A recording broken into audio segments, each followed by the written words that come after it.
In this lesson, you'll learn about different stabilization options you have for photography.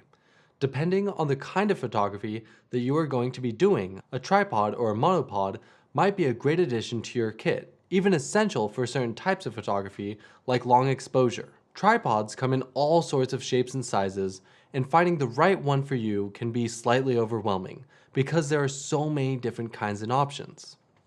For the most part, finding something that can support the weight of your camera combined with your heaviest lens is what matters most. That being said, there are typically two parts of a tripod, the base or the legs, and then the tripod head. On the most basic tripods, the head will come connected to the tripod like this one. The tripods with a removable head allows you to swap out or upgrade either the legs or head.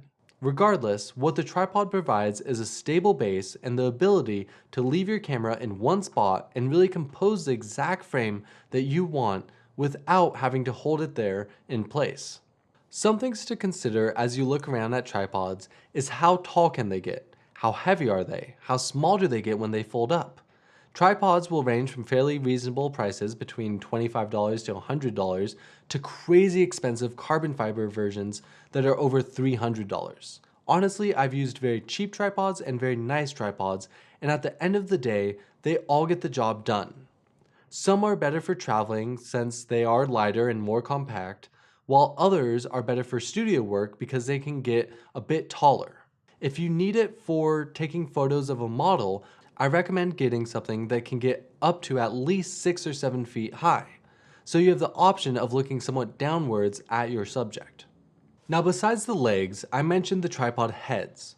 There are two most common types, the ball head and the fluid head. Fluid heads are more common for videographers, where a ball head is more typical for photographers.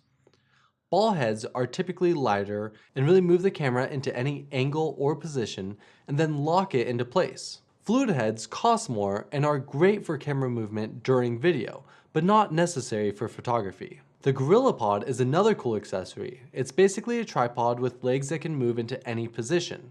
It's really compact and very versatile, great for attaching to specific places like a chair or railing. For backpacking or traveling, it works great because it's so compact, but it's also not necessary all the time.